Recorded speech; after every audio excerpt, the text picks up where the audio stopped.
All right, what's up, everybody? Welcome into A Bettor Morning presented by Rival Fantasy. Rival Fantasy is your all-in-one fantasy sports platform. Fantasy executive been winning over there. You should try to be the same. Make it into some rival picks today. May need to save that for you for tomorrow's program as we get ready to rock and roll into week number 5 of the NFL season. Let's go. Let's clap it up. We got a good, maybe not a good, but we got Thursday night football. The game don't got to be great every weekend. I'm be sick and tired of y'all sitting up here complaining about how terrible the game is all the time. Watch the game and enjoy the game. Be happy we got football on television. We also got some baseball on television. Shout out to the Minnesota Twins. Believe that they advanced last night. Shout out to the Minnesota Twins. Shout out to Major League Baseball teams getting their playoff runs together. Everybody in the chat, good morning. How you doing? Say good morning back to the fantasy executive. A little bit later on in the program, I want to look at and discuss some NBA odds. I want to touch on some of the line movement we've seen over the past 24 hours in some of these NFL games. But obviously, we got to start with the matter at hand, and that is the Chicago Bears and the Washington Commanders. Commanders, probably a borderline NFC playoff team. Chicago Bears could be headed back towards the first pick of the NFL draft. Bears no win so far in the season. The Commanders sitting at 2-2 in the NFC East. Washington comes into this game as a 6-point favorite, and the total in this one is sitting at 44.5. Don't be like the fantasy executive every Thursday night trying to find out what channel the game is on. You got to open up that Amazon Prime app, that Amazon Video app, and that's where you find it. So don't be like me looking for it every week like I'm a crazy man. All right, now, Bears and Commanders tonight. Here's the deal, trying to handicap this contest. First of all, I'm never laying 6 points with the Washington Commanders. Just not going to happen. I can see this being a push, like Washington winning the game by 6. I do think Washington will win the football game tonight. A home game. Sam Howell hasn't been great at home this year, but you have to be optimistic about how the quarterback looked last week going against Philadelphia. Washington Commanders, they did fight. They battled it out. They always play Philadelphia well. Now they come back to home, but they've been kind of 50-50. And you want the Commanders to have a good performance and a good showing at home because this is a new generation of Commander football, post-Dan Snyder era. So you get the fans back in the buildings. It won't be overtaken by Chicago Bears fans tonight. Should be Commanders fans in the building, left hand up, all that good stuff. On the Bears side, it's tough sledding right now. I think the Bears will play the Commanders close, but obviously in the end, I do think the Commanders will end up winning the game. I think the Bears probably get a turnover late, which has kind of become a staple of Justin Fields, who everybody seems to be rooting for. But bottom line of the matter is this. You can't blame the coaches. You got to blame the player on this one right here. Oh, why does he throw so many screen passes? That's all he can complete. You know what I'm saying? So you want to go to that six-back attack, that heavy rushing offense for the quarterback, go ahead with that. But then there's still going to be times that the game is going to have to use his arm to make a play. And it seems like that's been problematic for Justin Fields. He's been a starting quarterback for the Chicago Bears. And people saying, "Oh, trade him to Atlanta." I think Kyler Murray goes to Atlanta. Kyler Murray, who I'm not a big fan of either, is a better player than what Justin Fields is. So just got to get him healthy and get him out there. I think he's the quarterback in Atlanta next year. And I think Justin Fields begins his career as an NFL backup because the Bears have an early pick again, which more than likely they will. I think they'll move on. They'll go get a Drizzy Drake, May, Caleb Williams, somebody like that. They're coming in, Michael Penix Jr. to be the starting quarterback for this team moving forward. A few prop bets that caught my eyes tonight. Speaking of Justin Fields, I'll go higher on Justin Fields' projection of 193 and a half passing yards. He was actually going over this number a few times this season. And I think in a wide open game tonight against the Commanders, I think he'll hit this number pretty easy. Khalil Herbert, I would take unders on Khalil Herbert. That Washington defensive line is stout. It's the best unit on that bunch. So with Herbert, I would go under or lower 12 and a half rushing attempts. I would also go lower than 48 and a half rushing yards for Khalil Herbert. Now, I need to come back with a Commander prop, but I'll figure that out later on today. You can find it at the Fantasy Exec or Twitter, right? But there you go, right there. I give you a head start. I like Fields higher on his passing yards. I like Herbert under on his attempts and rushing yards. And that contest right there, I think the Commanders get the win, come through with the victory, but nothing real special here as far as something I have to get on and get involved with as far as going against the spread in this game right here. I mentioned I wanted to talk about some line movement, and I was talking to the homie Adam Ronis yesterday, and we were talking about a couple of games and stuff like that, and I told him that I believe Carolina could be live this weekend versus the Carolina Panthers I'm talking about, could be live this weekend versus the Detroit Lions. And I got a good tongue lashing pause. Ronis telling me how the Detroit Lions were legit. And I never said the Detroit Lions weren't legit. I just say I don't want to lay 10 points with the Detroit Lions. I got to hear from Heather in the background. I don't want to lay 10 points with the Detroit Lions. To me, that's, you know what I'm saying? I didn't say Carolina was going to beat them. I said I wasn't laying 10 with Detroit. Yesterday was 9.5. This morning I wake up, check the odds, and move up to 10. So obviously the money is moving in the direction. You always want to trust kind of that mid-early week line movement, because sometimes the line movement early in the week, Monday, Tuesday line movement, Wednesday line movement, early in the week, and then Sunday morning line movement is the critical line movement, because you got the professionals will hit it early in the week, and then the sharps will come in on Sunday morning. Right? So that's where I'm at. So me thinking Carolina, go ahead, take 9.5. Don't do it. Leave it alone. Maybe Detroit is the type of team that you can lay double digits with. Maybe that's who the Lions are. And you know what? If Detroit's a if Detroit's a team that you can lay double digits with, so be it. I can deal with that. If you want to take it that way, you want to take it that route, I'm for it. But when you start to talk about and handicap the Detroit Lions moving forward, right? And just thinking off the top of my head about this team, let's just say the 1 seed San Francisco, 2 seed Dallas. Let's say the 3 seed is the Detroit Lions. That would match them up with a 6 seed. That would probably be a team like the Commanders. Yeah, Detroit to beat the Commanders. Then in round 2 of the playoffs, they'd probably have to go to like Philadelphia, Dallas, a place where they would lose, put it like that, where they wouldn't be as successful. So, yeah, Detroit would be a second round NFC playoff team, but let's not start fitting the Detroit Lions for their rings with that big lion head on it. Still a team that's not ready for the NFC Championship game. But listen, this weekend against the Carolina Panthers, I'm not going to. If Carolina covers, you know what? Don't say I didn't tell you. But I'm going to take Ronis's advice and not stare down the Detroit Lions again. So a line movement and that Tennessee Titans Indianapolis Colts game. Told you yesterday I was on the Titans. Titans 4-0 their last 4 trips to Indianapolis. It's a place where they play very well at and have done well at. Yesterday the Colts were a 1-point favorite. Now today's opens up. Tennessee Titans moved to a 1-point favorite, and that line moved up to 1.5. So you may want to get on the Titans as soon as possible in that game right there. And I know it's tough back in Ryan Tannehill, but the truth of the matter is this: Tennessee Titans the right side on this one right here. So get her done on that aspect. Other line movement we see, this is an interesting one right here. The Philadelphia Eagles were a 4-point favorite. Open up the Sportsbook app this morning to see Philadelphia Eagles now laying 4.5 on the road versus the Rams. I would expect some buyback to come and hit that 4.5. I don't think this is a game where the Philadelphia Eagles roll. I think the Rams fight. I think the Rams are tough. I think the Rams can win the game. 100% honest with you. I think the Rams can win the game. You go out there, Los Angeles, there'll be plenty of Philadelphia Eagle fans out there. Eagle fans travel well. Now, don't get to fighting in the stands, Eagle fan. Eagle fan like to fight in the stands.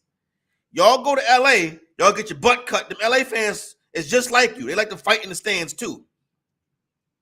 Speaking of fight, it's been a lot of fighting in the stands this year. Why do y'all go to the football game, get drunk, and fight in the stands? Don't make any sense. Silly. Stop fighting in the stands. And Philadelphia Eagle fan, if you go out to Los Angeles this weekend, don't go out there and get in a fight in the stands in Los Angeles. Because them Los Angeles fans don't play. And then you in their city. Los Angeles fans will take you to the airport, cut you behind over there. As far as handicapping the game go, I'm not here to handicap the fights in the stands. As far as handicapping the game go, though, I just look at the Rams' defensive front as a unit that can give Philadelphia's run game some trouble. I think Philadelphia can open it up on them in the air. But I think the Rams and Matthew Stafford can come back and play the game well. I definitely take the 4.5 with the Rams, and I'm going to sprinkle the money line. You can say, oh, well, you're hating on the Philadelphia Eagles. No, I'm not. I understand I have to genuflect to the Eagles. I got to genuflect to the Lions. I get that. I'm not hating. I'm just placing wagers that win. Bengals still sitting at -3. Broncos moved up to -1.5. I would not touch that. It looks like San Francisco is going to tilt and head to 4. You know how the Dallas Cowboy haters are. They're ready to pile on, especially Dallas going on the road, stepping up in competition, playing really the big dogs in the NFL right now. I still take the Cowboys with the 3.5. I think it's a field goal game. I also sprinkle the money line. But that's just me. That could be the fan and the fantasy executive speaking. Speaking of the fantasy executive, I had the good opportunity to pick up a couple people on waivers last night. Nothing spectacular. You know what I mean? Nobody great. Couple Tajay Spears, stuff like that. But to get ready for this weekend, you need to start a free 7-day trial of Fantasy Alarm's All-Pro subscription. Get all the Week 5 DFS content, and picks for free. Go to fantasyalarm.com/win. That's once again a free 7-day trial of Fantasy Alarm's All-Pro subscription.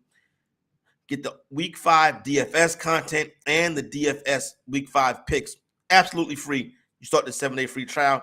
Go to fantasyalarm.com/win. WIN is the way to get involved with that. NBA Media Day is going on all over the place across the country. I saw where we got some practice videos yesterday come out of Milwaukee with the Bucks and their new rotation with Damian Lillard in there, getting some practice done, getting some work done.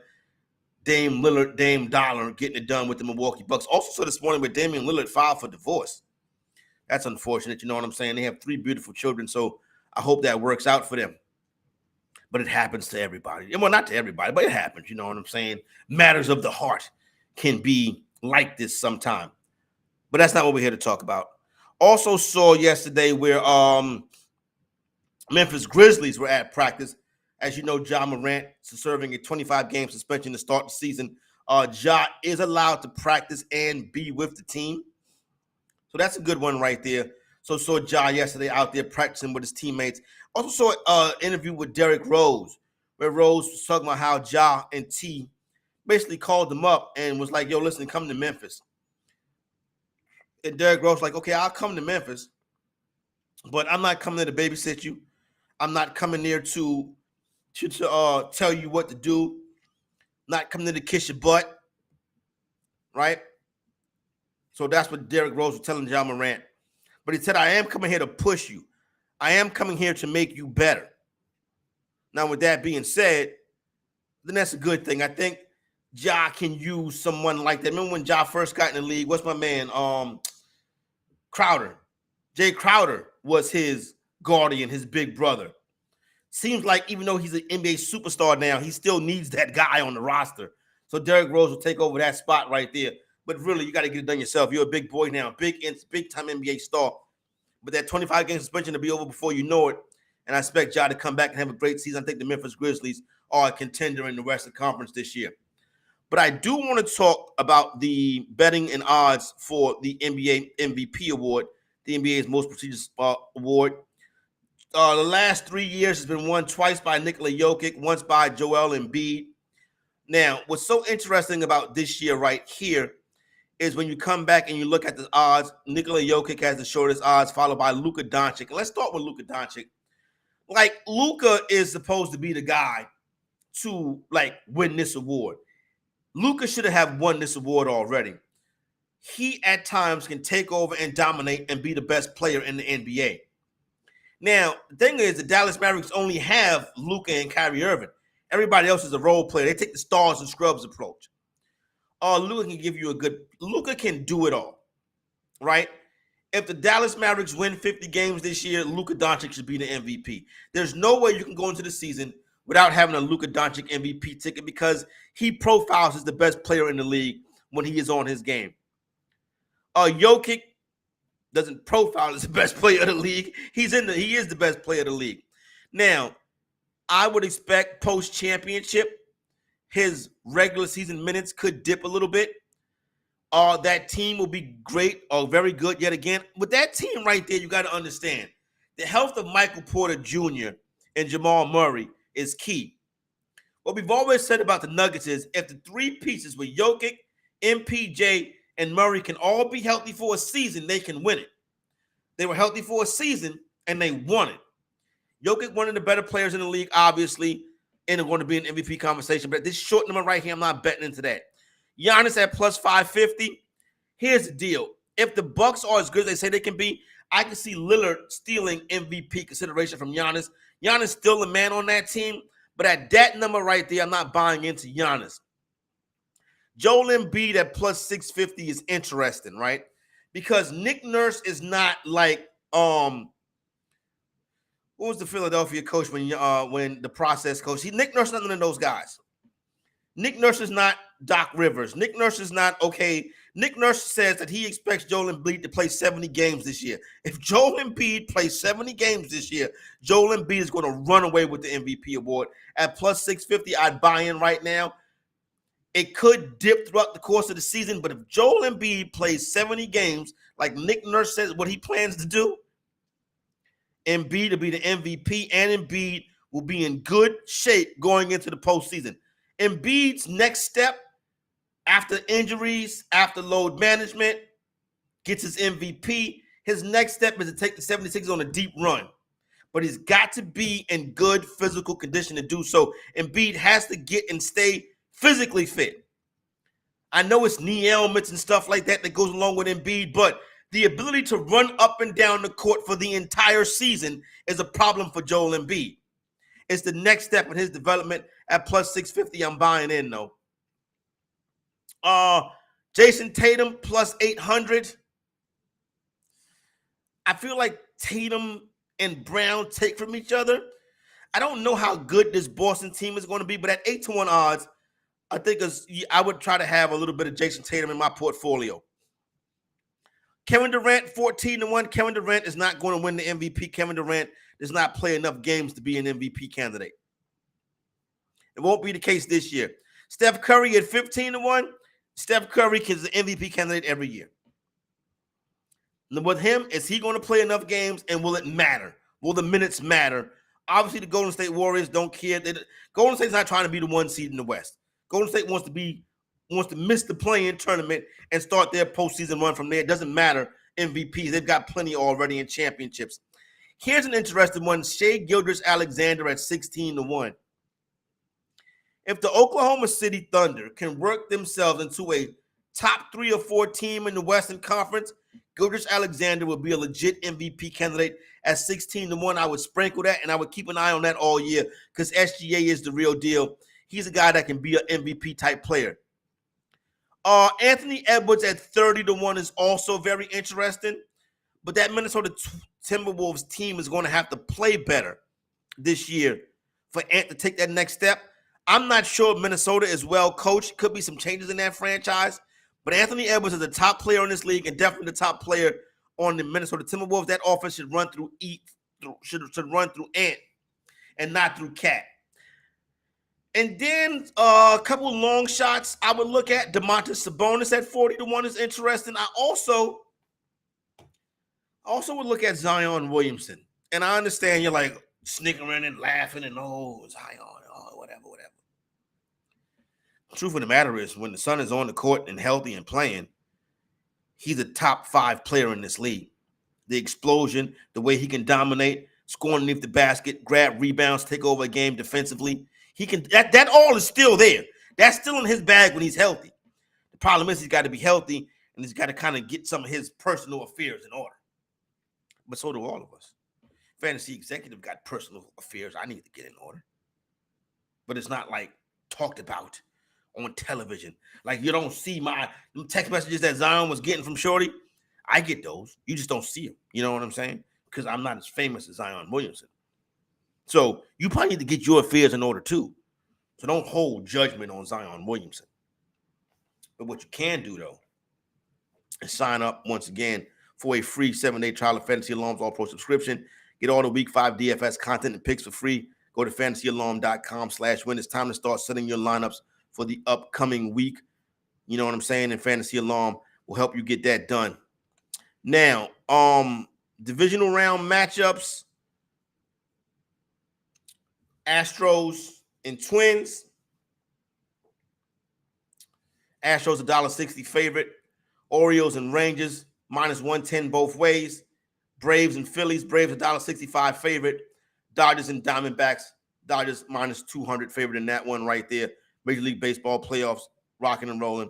All right, coming up next on the network, Sportstopia, Fantasy Fire and Ice MLB edition. I'm your boy Corey Parson, the Fantasy Executive, wishing you a better morning.